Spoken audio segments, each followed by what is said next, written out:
करतल ध्वनि से स्वागत हो। बहुत ही सुंदर यात्रा 50 वर्षों की।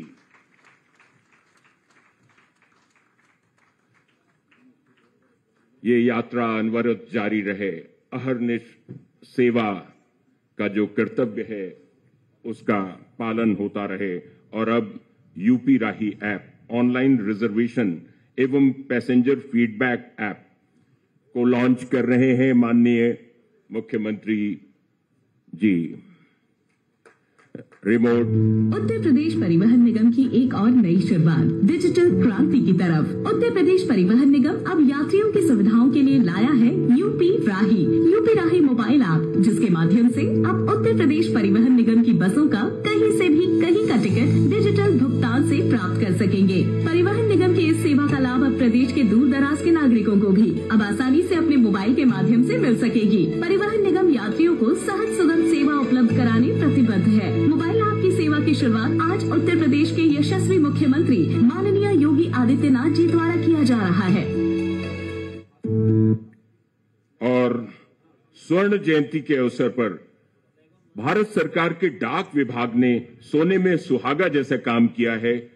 आपने स्पेशल कवर का इस समय जो चयन किया है वो आपके सामने, उसका अनावरण श्री विवेक दक्ष जी, पोस्ट मास्टर जनरल, माननीय मुख्यमंत्री जी के कर कमलों से अनावरण करवा रहे हैं। परिवहन निगम के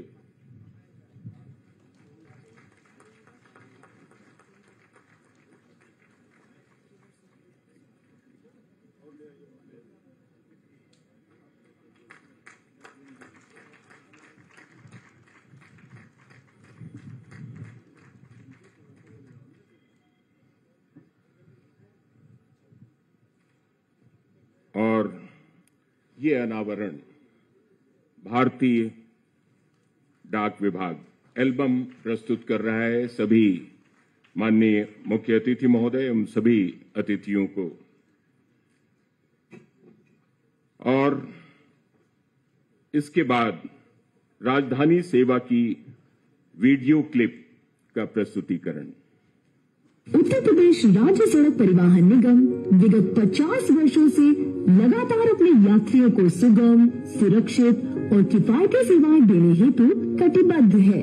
परिवहन निगम द्वारा 11,500 बसों के माध्यम से प्रदेश में एवं उत्तर भारत के अधिकांश राज्यों तक बस सेवाओं का संचालन किया जा रहा है। श्री योगी आदित्यनाथ जी, माननीय मुख्यमंत्री उत्तर प्रदेश की प्रेरणा और दया शंकर सिंह जी, माननीय परिवहन मंत्री के कुशल मार्गदर्शन पर प्रदेश की जनता को सभी 75 जिला मुख्यालयों से राजधानी लखनऊ तक आने जाने की त्वरित सुविधाजनक यात्रा उपलब्ध कराने के उद्देश्य से परिवहन निगम के द्वारा राजधानी एक्सप्रेस बस श्रेणी की नई BS6 बसों का संचालन का शुभ आरंभ किया जा रहा है। नई BS6 बसें पर्यावरण की अनुकूल है तथा मौजूदा बस बेड़े में उपलब्ध BS4 बसों की तुलना में 80% कम उत्सर्जन करती है। राजधानी एक्सप्रेस बस श्रेणी की समस्त बस सेवाएं प्रदेश के विभिन्न जनपद मुख्यालयों को जोड़ते हुए लखनऊ के लिए इस प्रकार संचालित होगी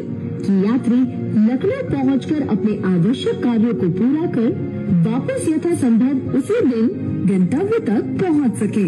इन सेवाओं में पैनिक बटन तथा व्हीकल लोकेशन डिवाइस लगी होंगी। भविष्य में पैनिक बटन तथा लोकेशन डिवाइस का इंटीग्रेशन केंद्रीय कंट्रोल कमांड सेंटर से किया जाएगा, जिससे कि किसी विषम परिस्थिति में यात्रियों को कम से कम समय में सहायता उपलब्ध हो सकेगी। समस्त राजधानी सेवाओं हेतु ऑनलाइन अग्रिम बुकिंग की सुविधा उपलब्ध होगी। प्रदेश के विकास के लिए प्रतिबद्ध माननीय मुख्यमंत्री जी द्वारा सुरक्षित और विश्वसनीय राजधानी एक्सप्रेस बस सेवाओं को प्रदेश की जनता को समर्पित किया जा रहा है।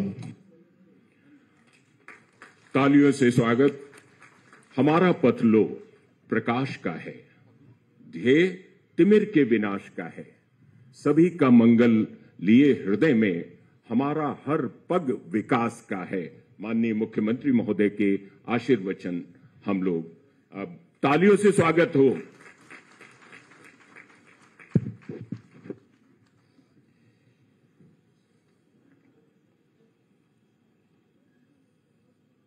उत्तर प्रदेश परिवहन निगम की राजधानी बस सेवा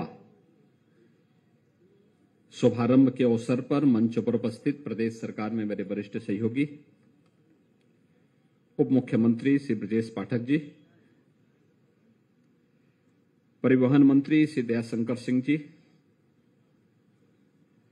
प्रदेश के मुख्य सचिव श्री दुर्गाशंकर मिश्र जी, प्रमुख सचिव गृह श्री संजय प्रसाद जी, प्रमुख सचिव परिवहन श्री वेंकटेश्वर लू जी, post master general Shri Vivek Taksha जी, परिवहन विभाग के सभी अधिकारीगण और उपस्थित भाइयों बहनों, उत्तर प्रदेश परिवहन निगम के स्वर्ण जयंती के उपलक्ष्य में मैं परिवहन विभाग के सभी अधिकारी और कार्मिकों को हृदय से बधाई देता हूं। एक शानदार यात्रा के लिए और प्रदेश की 25 करोड़ जनता की सुगम और आसान यात्रा के लिए विगत 50 वर्षों से जिस यात्रा को आपने प्रारंभ किया है, आज वह अपने साथ होली के पूर्व कुछ नई उपलब्धियों को जोड़ने जा रहा है। मैं इसके लिए पूरे परिवहन विभाग का हृदय से अभिनंदन करता हूं और आप सबके प्रति अपनी बधाई और शुभकामनाएं भी देता हूं। मुझे प्रसन्नता है कि आज स्वर्णिम लोगो भी परिवहन विभाग ने अपना जारी किया है। हम सब जानते हैं कि यह वर्ष देश की आजादी का अमृत महोत्सव का पहला वर्ष है। यह देश आगामी 25 वर्षों की जिन यात्राओं को लेकर के आगे बढ़ने जा रहा है, जिन संकल्पों, जिन जज्बों को लेकर के आगे बढ़ने जा रहा है, उस प्रथम वर्ष में उत्तर प्रदेश परिवहन निगम अपने 50 वर्ष की स्वर्णिम यात्रा को सजोए हुए एक नई शानदार यात्रा के लिए आगे कार्य कर रहा है। परिवहन निगम के कार्यों को मुझे बचपन से देखने, जानने का अवसर प्राप्त होता रहा है, लेकिन दो बड़े इवेंट जब हम लोगों ने देखे हैं, एक दुनिया का सबसे बड़ा सांस्कृतिक आयोजन प्रयागराज कुंभ, 24 करोड़ श्रद्धालु उस कुंभ में 45 दिनों के आयोजन में सहभागी बने थे और 24 करोड़ श्रद्धालुओं को सुगम यात्रा में परिवहन निगम ने उस समय एक अच्छी भूमिका का निर्वहन किया था। उसके लिए हमें परिवहन निगम की बेड़े में 5000 नई बसेस राज्य शासन की तरफ से हम लोगों ने उपलब्ध करवाए थे, जिनके बल पर 24 करोड़ लोगों की सुगम यात्रा को आसान बनाने के लिए, उन श्रद्धालुओं की सुगम यात्रा और आसान यात्रा के लिए परिवहन निगम के सभी कार्मिकों ने बड़ी भूमिका का निर्वहन किया था। और दूसरा, जब इस सदी की सबसे बड़ी महामारी आई, हम सब जानते हैं कि महामारी पूरी दुनिया को पस्त कर दी थी। 25 मार्च 2020 को जब लॉकडाउन लागू हुआ, इस महामारी से बचाव के लिए, तो दिल्ली, पंजाब, महाराष्ट्र और देश के अलग अलग राज्यों से हजारों की संख्या में प्रवासी, कामगार और श्रमिक अपने अपने गांव की ओर चल दिए थे। दिल्ली बॉर्डर पर, अन्य सीमावर्ती क्षेत्रों में हजारों की भीड़ लग गई। प्रशासन के हाथ पांव फूल गए। क्या होगा, एक तरफ लॉकडाउन और दूसरी तरफ यानी 25 को लॉकडाउन लगा और 27-28 में दृश्य सड़कों पर मंजर देखने को मिल रहा था, तब मैंने इमरजेंसी में परिवहन निगम की ही बैठक बुलाई थी और बैठक बुला करके मैंने कहा भाई आपके पास कितनी बसें हैं। परिवहन निगम ने कहा कि हमारे पास 12 से 14 हजार की बसेस का बेड़ा है, हमें सुविधा मिलेगी, हम तत्काल इस कार्यक्रम को अपने हाथों में ले सकते हैं। मैंने कहा फिर देर मत करो। और देखते ही देखते परिवहन निगम के चालक, परिचालक, परिवहन निगम के सभी अधिकारीगण अगले 12 घंटे के अंदर अपने पूरे बेड़े के साथ गाजियाबाद में, सहारनपुर में, आगरा में, झांसी में और अलग अलग उन क्षेत्रों में जहां से भी प्रवासी कामगार और श्रमिक आ रहे थे, वहां पर एकत्र होकर के हरेक प्रवासी कामगार और श्रमिक को उनके गंतव्य तक पहुंचाने के लिए पूरी ईमानदारी के साथ लग गया था। जब व्यक्ति अपनी जान को बचा रहा था, उस समय परिवहन निगम के हमारे कर्मचारी अपनी जान की परवाह के बगैर प्रशासन के साथ कदम से कदम मिलाकर के लगभग 40 लाख तो कामगार और श्रमिक उत्तर प्रदेश के थे और 60 लाख बिहार, झारखंड, वेस्ट बंगाल, उड़ीसा, असम या फिर उत्तर प्रदेश की ओर से जाकर के मध्य प्रदेश, राजस्थान, उत्तराखंड, यहां सभी जगह के लोग थे। 1 करोड़ श्रद्धालुओं, 1 करोड़ नागरिकों को, प्रवासी कामगार और श्रमिकों को उनके गंतव्य तक पहुंचाने में बड़ी भूमिका का निर्वहन परिवहन निगम के चालक परिचालकों ने, पुलिस, होमगार्ड और अन्य प्रशासनिक अधिकारियों के साथ मिलकर के इन कार्यक्रमों को आगे बढ़ाने का कार्य किया था। दुनिया ने उसकी सराहना की कि देखिए संकट के समय किस जज्बे के साथ काम किया है उत्तर प्रदेश सरकार ने। अद्भुत कार्य था और वही कार्यक्रम उसके उसी दौरान हम लोगों ने देखा था कैसे कैसे मंजर देखने को मिल रहे थे। कोटा में जो बच्चे प्रतियोगी परीक्षाओं की तैयारी कर रहे थे, उन बच्चों को सुरक्षित वहां से लाना, हमने 500 बसें भेजी थी परिवहन निगम की कोटा। हमारे चालक परिचालक गए, उन बच्चों को सुरक्षित ला करके उनके घरों तक पहुंचाने का काम किया। 15,000 बच्चे थे वहां, लगभग 4,500 बच्चे उत्तराखंड के थे। उसका अपना एक संदेश था कि संकट के समय हम अपने नागरिकों के साथ में हैं और उस संदेश ने आपकी इस यात्रा को और स्वर्णिम बनाने में अपना योगदान दिया है। और आज जब यहां पर हम कार्य कर रहे थे, अभी हमारे परिवहन मंत्री कह रहे थे कि उनके प्रमुख सचिव लोक ही नहीं परलोक की बात भी करते हैं। मैं उनसे कहूंगा कि लोक की अच्छी यात्रा वे कराएं, परलोक की चिंता मत करें।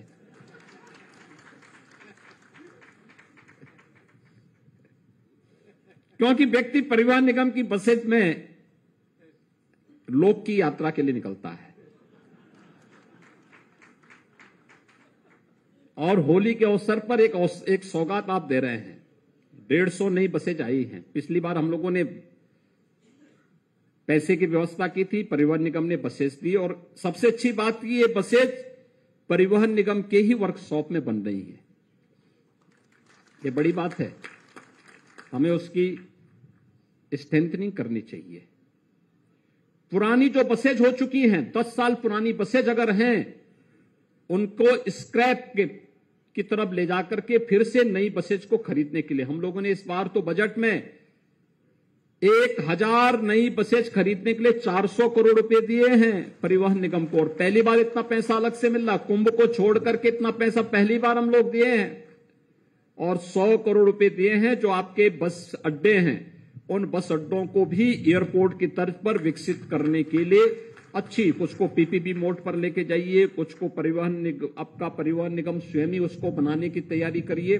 और ये पैसा इसलिए दिया गया है कि आपने संकट के समय उत्तर प्रदेश वासियों को और देशवासियों के साथ आप खड़े रहे, इसलिए हमें अपने बजट से पैसा देने में कोई संकोच भी नहीं हुआ। क्योंकि आपदा बता करके नहीं आती है, उसके लिए हमेशा तैयार होना होता है। और सब कुछ आपके पास है, सामर्थ्य आपके पास है, स्केल भी है और स्किल भी है, ये सब आपके पास है। उसके लिए अपने आप को तैयार करना, अपनी सामर्थ्य का एहसास हमेशा कराना। इस सामर्थ्य का एहसास लोक कल्याण के लिए होना चाहिए, विकास के लिए होना चाहिए, हड़ताल के लिए नहीं, अराजकता पैदा करने के लिए नहीं, सामान्य नागरिकों को परेशान करने के लिए नहीं, सामान्य नागरिकों को राहत देने के लिए इसका हमें उपयोग करना चाहिए। और ये सचमुच आज अच्छा है कि 75 जनपदों के लिए एक एक राजधानी सेवा। और सच्चाई तो यह होगी कि बलिया को जोड़ने के लिए परिवहन मंत्री जी ने रास्ता निकाला होगा, तो इसके लिए आखिर बलिया सीधे तो कोई उड़ के जा नहीं सकती थी, इसलिए उन्होंने कहा कि चलिए इसी बहाने सभी 75 जनपदों को हम जोड़ लेते हैं। लेकिन अच्छा प्रयास है, ये अच्छी बस सेवा आप दीजिए और राज्य सरकार इसमें भरपूर सहयोग करेगी। 75 बस सेवा आज शुरू होने जा रही 75 जनपदों के लिए। होली के अवसर पर परिवहन निगम को पहले ही हम लोगों ने कहा था कि भीड़ भाड़ हो रही है बस स्टेशनों पर, रेलवे स्टेशनों पर, एयरपोर्ट्स पर। अगर हम अच्छी बस सेवा दे देते हैं तो उसका लाभ होगा लोगों को, कॉमन मैन को उसका लाभ होगा। आसानी से लोग अपने घर में जा सकते हैं, अपना पर्व और त्योहार मनाने के लिए आसानी से लोग जाएंगे। होली है, दीपावली है, विजयादशमी है, रामनवमी है, शिवरात्रि है, जन्माष्टमी है, यही तो आयोजन होते हैं जब व्यक्ति अपने घरों में जाकर के अपने सगे संबंधियों से मिल लेता है। और उस समय अगर सरकार उसमें थोड़ा बहुत उनकी यात्रा को सुगम बनाने में थोड़ा योगदान दे सकता है तो देना चाहिए। रक्षाबंधन के समय परिवहन निगम माताओं और बहनों को फ्री में यात्रा की सुविधा उपलब्ध कराता है, उसको लोग बहुत अच्छे ढंग से, बहुत पॉजिटिव उसमें लेते हैं। और ये सेवा हमें अनवरत रूप से इसी प्रकार से आगे बढ़ानी चाहिए। अच्छी सेवा देंगे, लोग उसको स्वीकार करेंगे। हम इसमें नए नए मॉडल उठाने चाहिए। 1 लाख राजस्व गांव हैं उत्तर प्रदेश के अंदर। लक्ष्य हमारा होना चाहिए उन सभी 1 लाख गांवों में परिवहन निगम अगर चाहें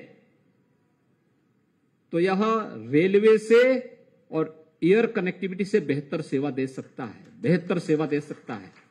1 लाख गांवों को, कुछ को परिवहन निगम और कुछ पे पीपीपी मोड पर अनुबंधित बसेस के माध्यम से उन गांवों को सेवाओं से आप जोड़ सकते हैं। आवश्यक नहीं कि सब जगह आप 50 सीटर बसेज ही भेजें, कुछ जगह 30 सीटर बसेज भेजिए, 20 सीटर बसेज भेजिए, जोड़िए। किसी यात्री के साथ चीटिंग नहीं होनी चाहिए, उसकी यात्रा सुरक्षित हो, आसान हो, हर व्यक्ति अपने गांव से अपने शहर की तरफ जा सके और शहर से गांव की तरफ भी आसानी से जा सके। अगर गांव से कोई सामान उसे लेकर के शहर की तरफ आना है, सब्जी मार्केट तक पहुंचाना है, आपकी सेवा उनकी सेवा के लिए तैयार हो। अगर अपना कोई सामान जिसको मार्केट की तरफ ले जाना चाहता है, आपकी सेवा उसके लिए तैयार दिखाई दे। और आप इसके माध्यम से जगह जगह छोटे छोटे परिवहन निगम अगर इसमें सहयोग करें, पर्यटन विभाग के साथ मिल जाएं, राजस्व विभाग के साथ बात करें, कहीं पर अच्छे ढाबा बने, जनता को बुनियादी सुविधाएं मिले, अच्छे होटल बने, लोग जाएं, उनका उपयोग करें। आप मान के चलिए 1 लाख स्थानों पर आप ये सुविधा उपलब्ध करवा सकते हैं और लाखों नौजवानों को नौकरी, रोजगार और स्वावलंबन की ओर अग्रसर कर सकते हैं। पीपीपी मोड पर बस अड्डों को आगे बढ़ाने की कार्रवाई तत्काल आगे बढ़नी चाहिए। 5 को कल किया है, लेकिन इसको तेजी लाने की आवश्यकता है। कोई व्यक्ति आता है, सबसे पहले उसका वास्ता पड़ता है बस स्टैंड पर। बस अच्छी हो, साफ सुथरी हो। हम अपने कार्मिकों को प्रशिक्षित करें इस बात के लिए। एक चालक है, उसका काम केवल आकर के स्टीयरिंग पे बैठना नहीं होना चाहिए। एक परिचालक है, वो केवल आकर के केवल टिकट ना काटें। हम पहले आए, देखें, वह बस हमारे लिए धर्मस्थल जैसा पवित्र होनी चाहिए, क्योंकि हमारी आजीविका का आधार बन रही है, दर्जनों लोगों की सुरक्षा का आधार बन रही है, उनके गंतव्य तक पहुंचाने का कार्य कर रही है। उसकी सफाई करें, उसको पहले से, अगर बस 8 बजे चलनी है तो 1 घंटे पहले आकर के हम पूरा उसकी फिटनेस चेक कर लें, देख लें कहीं कोई दिक्कत तो नहीं है। अगर हम नियमित रूप से इन कार्यक्रमों को करेंगे, देखेंगे, और कोई भी अगर टूट फूट हुई है तो तत्काल उसकी मरम्मत भी कर लें। आपके पास अपनी वर्कशॉप है। मैं एक बार एक राज्य में गया था, दूसरे राज्य में, उत्तर प्रदेश के बाहर, तो उस बस की केवल बॉडी थी, एक भी ग्लास नहीं था। तो मैंने लोगों से कहा, मैंने कहा ऐसे क्यों? साहब जो है कम से कम इसी बहाने हवा आ जाती है इससे। तो हमने कहा ग्लास क्यों? कोई एक भी शीशा नहीं था। लोगों ने उसको अपना उसका हिस्सा बनाया हुआ है। ठीक नहीं है। देखिए, एक नागरिक की सुरक्षा, अगर कोई गिरी जाए, कोई बच्चा ही नीचे झांकते हुए तेज स्पीड के दौरान नीचे गिर जाए, क्या स्थिति होगी? हमें उसकी सेफ्टी एंड सिक्योरिटी दोनों के ध्यान तो रखना ही पड़ेगा। ऐसे ही चालक परिचालक का मेडिकल फिटनेस, ये नियमित क्रम का हिस्सा बनना चाहिए। इसके लिए उप मुख्यमंत्री पाठक जी हैं, उनके साथ एक MOU परिवहन निगम को करना चाहिए, और इस बात के लिए विभाग के साथ करना चाहिए कि नियमित रूप से स्वास्थ्य विभाग के हॉस्पिटल्स में या उनके इम्पैनल्ड हॉस्पिटल में उनकी नियमित हेल्थ चेकअप की व्यवस्था हो, और उसमें तत्काल उसकी सूचना आपके पास भी हो। जैसे आपने यहां राही ऐप बनाया है बस बुकिंग के लिए, उसको हम ऐसे ही व्यवस्था भी दें कि किस चालक, किस परिचालक का मेडिकल फिटनेस ठीक है, जो बस चलाने लायक नहीं। क्योंकि बहुत सारे ऐसे भी होंगे कि जो आंख से दिखाई नहीं दे रहा होगा, लेकिन स्टीयरिंग पे बैठे अंदाजे से गाड़ी चलाई जा रही है। अंदाजे से गृहस्थी तो चलाई जा सकती है, लेकिन बस नहीं चलाई जा सकती है, क्योंकि वो फिर दूसरी यात्रा प्रमुख सूची वाली यात्रा हो वो पहुंचा ही देगा। तो उस यात्रा से हमें बचना होगा। और मुझे बहुत अच्छा लगा कि आज यहां पर 75 बस सेवा हम शुरू करने जा रहे हैं। बहुत अवसर है आपके पास। स्वर्ण जयंती के अवसर पर डाक टिकट के लिए मैं डाक विभाग को भी हृदय से धन्यवाद देता हूं। अच्छा डाक टिकट उन्होंने यहां पर परिवहन निगम की दिया है, और 1 लाख गांवों को परिवहन निगम की बसेज या उनके अनुबंधित बसेज के माध्यम से जोड़ने के लक्ष्य के साथ हमें काम करना होगा। हर जनपद में, हर तहसील स्तर पर, हर ब्लॉक स्तर पर 350 से अधिक तहसीलें हैं, 825 विकासखंड हैं, 762 नगर निकाय हैं यूपी के अंदर। इन सबको बस सेवा के साथ आप जोड़ दीजिए। 1 लाख राजस्व गांव हैं, इनको बस सेवा के साथ जोड़ दीजिए। आप प्रॉफिट की बात कर रहे हैं, आपको प्रॉफिट ही प्रॉफिट नजर आएगा, लेकिन इसके लिए निर्णय लेकर के समयबद्ध कार्यक्रम को हमें आगे बढ़ाना पड़ेगा। और ये बसेज आज जो दिखाई दे रही है, ये समयबद्ध निर्णय का ही परिणाम है कि परिवहन निगम ने जिन कार्यक्रमों को आगे बढ़ाया, तेजी के साथ उसको एक अंजाम तक पहुंचाने का कार्य करेगी। होली के अवसर पर जनता को इससे सुविधा होगी। मैं इस अवसर पर परिवहन निगम को हृदय से धन्यवाद देता हूं। प्रदेशवासियों को 75 राजधानी बस सेवा प्राप्त होने के लिए हृदय से बधाई देता हूं। आप सबको होली की मंगलमय शुभकामना के साथ मैं विश्वास व्यक्त करूंगा कि हम इस विस्तार को और आगे बढ़ाने का कार्य करेंगे। धन्यवाद। जय हिंद। और संक्षिप्त धन्यवाद के लिए मैं आमंत्रित कर रहा हूं श्री वेंकटेश्वर लूज साहब को, प्रिंसिपल सेक्रेटरी। सभी सम्मानित महानुभाव, आप लोगों ने अभी हमारे माननीय मुख्यमंत्री और हमारे संत शिरोमणि के जो निर्देश हम लोगों ने बड़ी गंभीरतापूर्वक सुने हैं। भले ही बड़े साधारण लगे, हमारे मंत्री जी ने तो कह दिया कि हमारे लिए